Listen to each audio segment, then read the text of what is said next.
But John, you've been sort of Portland had become last year, or came back to be a little bit of the epicenter of a lot of the protests, and as you mentioned, pretty violent protests last summer, last fall, related to Black Lives Matter, to politics. How has it been since let's say March 2020 compared to the time before?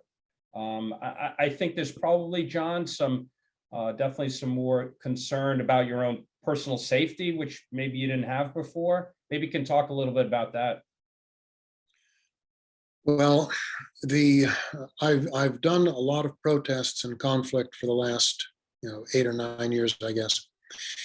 And what has been going on in Portland is sort of similar to violent protests anywhere, except that it's very concentrated and it's incessant. This is very hard, dangerous, unpleasant, unglamorous work. There are about a dozen or 15 of us in this geographic area who work on these sorts of things.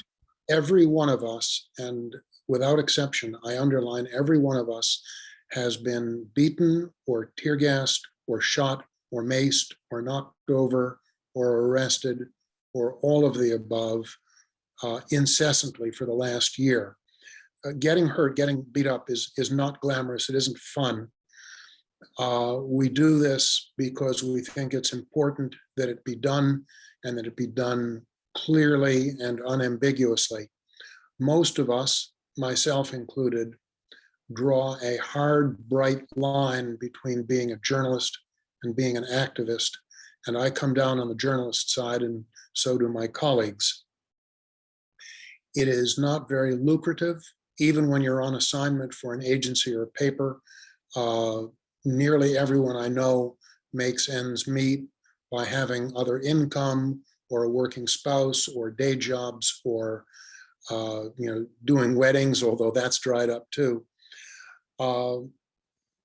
This is very hard work, and it's very long hours, and as I said, it's dangerous and physically demanding. Getting the context of our work is extremely hard, because after 100 protests, they look pretty much the same. But you need to have, if you're doing a good job, you need to have the context within which they happen and the reasons that they happen. And those are difficult to get. Even more difficult is doing in-depth documentary, focusing on one or two or several people, one or two or several issues, because of concerns about safety of the subjects or privacy of the subjects. That's difficult also. There's no such thing as a nationwide press pass. I don't know, I'm sure I'm speaking to people overseas, but in the United States, there's no press union, there's no press pass. Most of us make do with whatever we can come up with, either from a local agency or a local paper or professional associations. But for example, the National Union of Journalists in Britain doesn't exist here.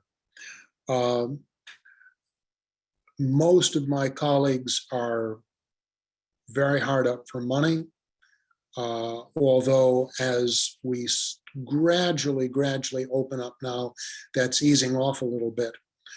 About the only bright spot in the last year and a half has been the tremendous sense of fellow feeling and fellowship and camaraderie that we've developed, because we literally have had each other's backs and kept each other out of the line of fire, every one of us more than once. That's been good. Everything else has been tough.